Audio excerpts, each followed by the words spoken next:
In today's video, we'll be taking a listener write-in all the way from England. In these listener write-ins, I give the opportunity for people to write in under an alias, and today's alias is the Rigdizin of Crazy Wisdom, Dizzy Wiggins, or Dizzy Wiggins if you're into the whole brevity thing. I didn't recognize the word Rigdizin, but it sounded like it could be a real word, so I googled it, and Google tells me that Rigdizin is Sanskrit for awareness holder, and Wiggins is plural for the creeps, a feeling of fear or anxiety. So there we have it.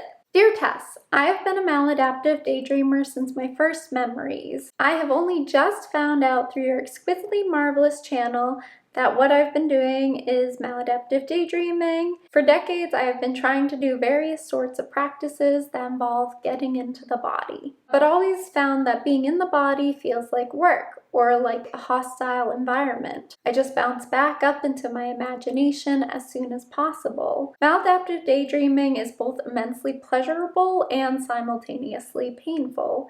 My mind has an intensity that actually twists my body up and makes it difficult for me to stay asleep for longer than 3 or 4 hours, after which I wake up in turbo maladaptive daydreaming. I mentioned in a comment on one of your videos that my main trigger is being awake, but my side trigger is being asleep, but perhaps that isn't an exhaustive list. I feel as though I've wasted my entire life by living it vicariously through imagination. There are many things that I imagine myself doing that I would like to do in real life, but lack the ability to function in most of the settings in which I would need to operate to do these things. What sort of job do you think would suit someone who is an extreme maladaptive daydreamer? And I'd just be interested to hear any intuitive thoughts you have about my letter.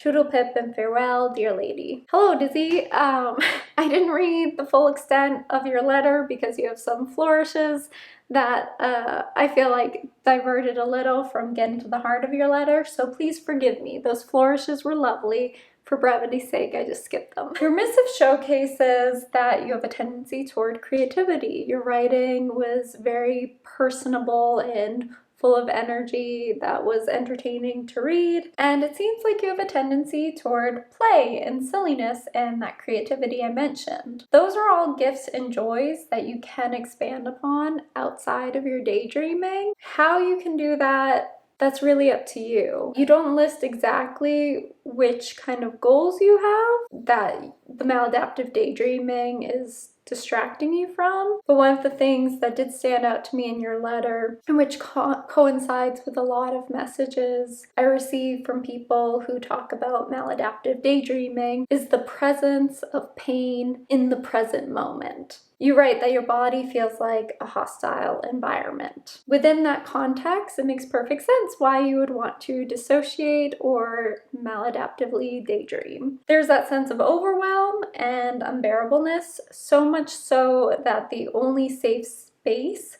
seems to be in the realm of your imagination, which again I think is true for a lot of people who maladaptive daydream. The imaginative realm is a controlled environment. So naturally it's going to feel safer, and it offers that distance from the body if it feels unsafe to be in the body. I can't recall your original comment off the top of my head, and I can't remember if you alluded to any kind of trauma or PTSD. None of us get out of this world without some kind of trauma, and you do list in your in the write-in that you're 45, so I imagine you have lost loved ones or you've gone through hard times, because that's what happens when we exist on this planet. We go through hard times. That doesn't mean everyone develops PTSD or CPTSD, but it does mean that we all experience one grief or another. One of the first things I recommend to anyone who's a maladaptive daydreamer is to treat any underlying conditions. Maladaptive daydreaming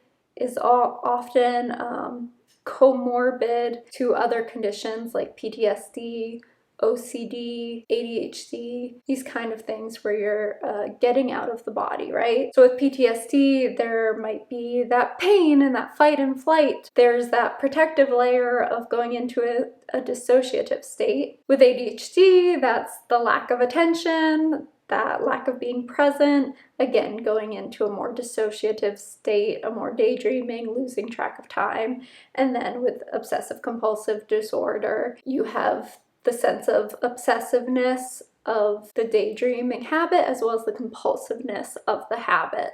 So you can see why these conditions would be often in tandem with maladaptive daydreaming. So if any of those ring true for you or might be ringing true for you, I always recommend seeking professional help. As I try to emphasize in the disclaimer and everywhere I can on this channel, I'm not a mental health professional. I read a lot, but I'm first and foremost a writer. I like to share what I can and hope that helps people, but you should always go toward mental health professionals who can offer real-time support to you that I can't. So that disclaimer said, one of the first things I would recommend is that you strive to find some sort of mental health professional. At the very least, it sounds like you're extremely isolated. So even getting any kind of support system is going to be beneficial to you decreasing your maladaptive daydreaming. I think that's kind of another trait that people who maladaptive daydream often have, is that sense of isolation. Whatever you can to learn to share your inner world with the people who are present in your outer world. And if you don't have many people present in your outer world, that's an opportunity to go into different arenas where you can increase more people in your outer world or reality. So you write from England. I don't know much about affordable healthcare in England. Whatever you can to do to find affordable mental health assistance, that would be number one. Sometimes, at least in the States, there are clinics where they offer more affordable coverage if affordability is a major concern for you. Sometimes there are also support groups that could help. This could be a codependency support group. This could be loved ones of alcoholics or an addict support group. I think it's called Al-Anon in the States. This could be a grief support group. Some of these things, or maybe all of them, are not relevant to you. So obviously I don't have your backstory. I don't know more about kind of the things that lead you to dream in this excessive state. But whatever you can do to increase the people in your life and that outward connection would probably be beneficial for this. You could also go outside of the mental health sphere or the therapeutic sphere and find other communities. Like, you express so much artistry in your letter, artistic communities. There are meetup groups sometimes online that you can find. Any sort of hobby that speaks to you, try to find groups where people are doing the hobby. If you have a specific goal,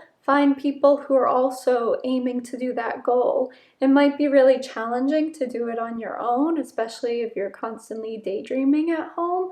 But if you go out into the world and there are other people surrounding you who are actively working on the same goal, it will lend toward your striving as well. And who knows, you might get a fun collaboration out of it with someone who has a similar goal as you. I also recommend yoga as a mechanism of getting into the body. Sometimes there are free yoga classes or pay what you can yoga classes. When you're dealing with points of dissociation and potentially trauma or other conditions, yoga is the one that's like mentioned in all the trauma books. It's the one that gets people grounded into the body, and it's one of those lovely ones that really connects the mind, body, heart connection. You know, it's a whole body practice.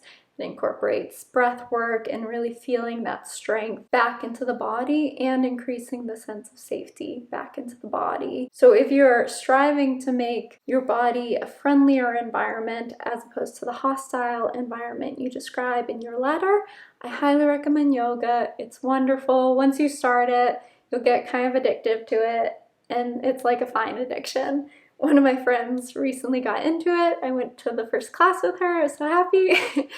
And she's been doing a lot of it now. And she's like, oh yeah, I should have started this like ages ago. And that's kind of the pleasure of finding something that brings you that grounding and that joy. And it doesn't take that much to get that grounding and joy. Most yoga classes are like an hour, and an hour is easy to spare. So again, the emphasis is find safety in your body, Find people, be around people, give yourself the chance to know others and to be known by others. Also getting out in nature or doing habits that are inverse from what your kind of triggers are for maladaptive daydreaming, and my light just blew out, so that scared me. So dead light aside, other things I recommend for getting back in the body: trauma release exercises. I have a couple of those videos on my channel, so they're easy to do. I think I have a video on like PTSD calming mechanisms, and basically all of the ones in that video are going to be good to help you ground your body as well.